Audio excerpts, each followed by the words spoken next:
Transactions are an essential component of all blockchains. Basically, a transaction is a single instruction which is initiated by an account. This transaction is cryptographically signed under the sender's account's private key. This ensures the authenticity of the transaction, this signature with the sender's private key.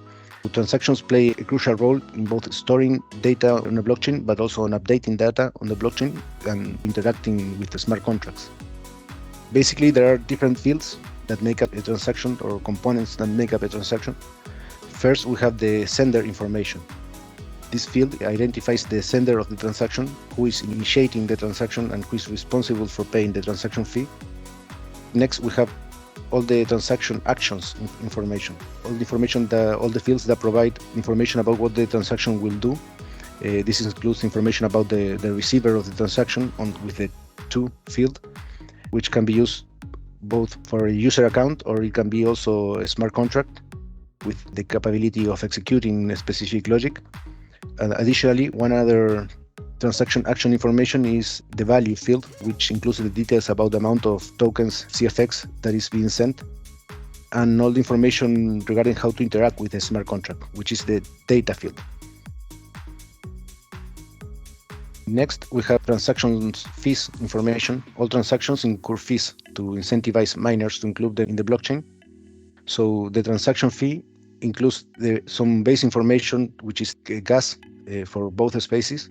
But in the case of core space, there is an additional field called storage limit. And there is also the gas price field, which indicates the additional tip the sender is willing to pay to the miner, let's say, so it can influence the transaction's priority. So those are the fields related to the fees, but there are some other fields related to the validity and the security. For example, the chain ID prevents the transaction from being sent to another chain, for example. Then we have the nonce field, which ensures the transaction is executed in an expected order, and the epoch field, which sets an expiration time for the transaction on the epoch number. So for the security fields, we have the chain ID, the nonce, and the epoch height. So understanding all these transaction fields is very important, like to ensure the proper and secure execution of transactions. And it might be the case that you need to build or construct a transaction manually. So understanding these fields and how transactions work is very important.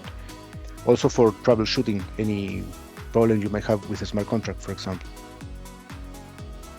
The next topic about the transactions is its life cycle.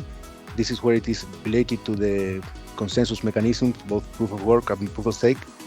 So the transaction life cycle, there are many stages, from construction of the transaction to the confirmation and the finality, when it is finalized. The life cycle begins with the construction of that transaction, which involves creating a transaction object with all the necessary fields we just described, and all the parameters that are required or involved on that transaction. So when this transaction is created, then it needs to be signed, and it is encoded into a hex string known as the raw transaction. This hex string, this raw transaction, is then broadcasted to a Conflux node. This can normally be done by RPC methods, but it can be also done with a WebSocket.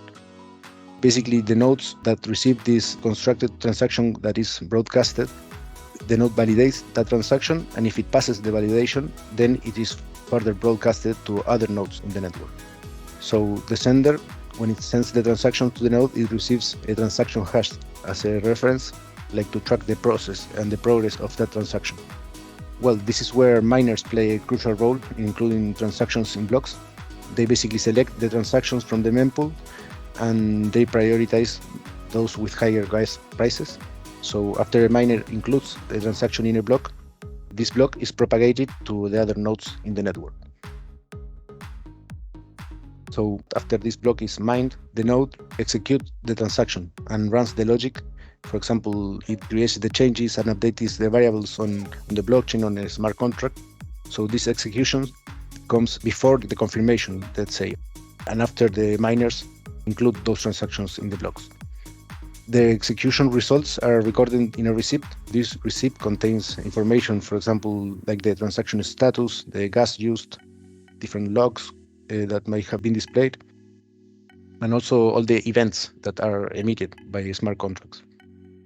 This receipt can be retrieved by using the transaction hash. After a certain period, typically around 50 epochs, which is around 50 seconds, these transactions are confirmed by the nodes. However, due to the nature of the blockchain, there is a possibility of forks in the main chain, which could result in the reversal of certain transactions. So a confirmed transaction means that it has been included in a deep enough block and that has extremely low probabilities of being reverted, but probabilities are still not zero. This is where the finality layer comes in. So far, the block has been constructed, has been broadcasted to the network using an RPC node. Then miners have created those blocks based on all the transactions, and then it is executed by the nodes, then confirmed by the nodes, and then they are sent to the proof of stake chain to finalize this block. This is the final stage of the transaction lifecycle, and transactions are considered finalized when they are referenced by the proof of stake layer. This provides a high level of finality, indicating that the transactions has zero probabilities of being reverted, unless of course an attacker possesses more than 67% of the stake CFX. So this is what gives another layer of security and enables fast confirmations. This is basically all the transaction lifecycle. Understanding all these stages will help you identify and troubleshoot any issues that might occur or any issues you may have with your smart contracts. Normally by checking the transaction hash on the blockchain on Conflux Scan, you will get a lot of insight on why a transaction failed, for example.